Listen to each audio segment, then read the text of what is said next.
ये रही कार्तिकेय और जिम्रासुर, या जिसे अक्सर क्रौंचसुर या किसी अन्य राक्षस के रूप में जाना जाता है, की एक कहानी जो युद्ध के देवता कार्तिकेय के वीरतापूर्ण कार्यों को दर्शाती है। भगवान कार्तिकेय और जिम्रासुर का वध एक समय की बात है। धरती और स्वर्ग दोनों पर जिम्रासुर, जिम्रासुरा नामक एक अत्यंत शक्तिशाली राक्षस का आतंक था।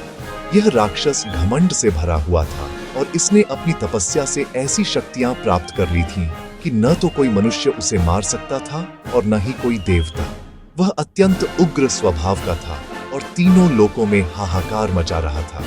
जिम्रासुर ने स्वर्ग पर हमला करके देवताओं को उनके स्थानों से भगा दिया और आर्षि मुनियों के यज्ञों को भ्रष्ट करना शुरू कर दिया। यहाँ तक कि उसने कैलाश पर्वत पर भी अपनी शक्ति दिखाने की धृष्टता की। देवताओं के राजा इंद्र और अन्य सभी प्रमुख देवता असहाय महसूस कर रहे थे।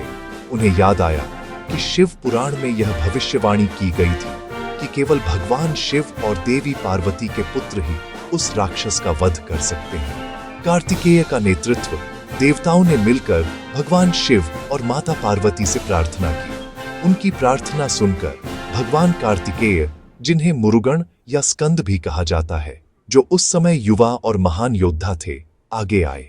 कार्तिकेय का जन्म ही देवताओं के सेनापति के रूप में हुआ था।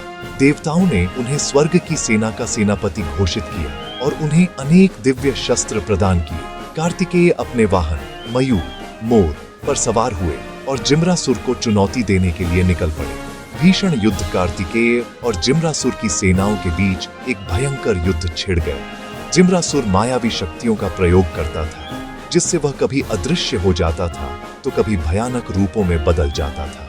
वह बड़े बड़े पर्वत उठाकर देवताओं की सेना पर फेंकता था। भगवान कार्तिकेय अपनी तीव्र बुद्धि और अद्वितीय युद्ध कौशल के लिए प्रसिद्ध थे।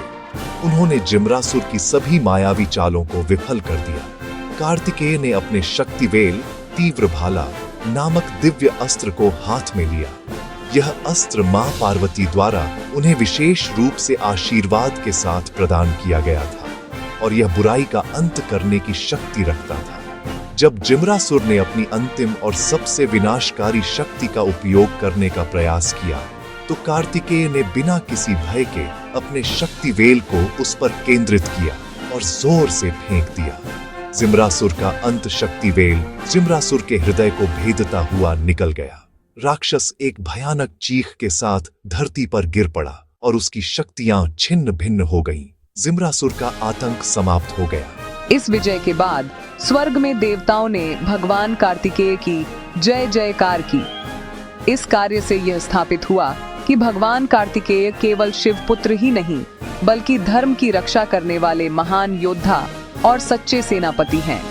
यह कहानी भगवान कार्तिकेय के साहस, दृढ़ संकल्प और बुराई पर अच्छाई की विजय को दर्शाती है। क्या आप भगवान कार्तिकेय के किसी और युद्ध या उनकी किसी अन्य कहानी के बारे में जानना चाहेंगे?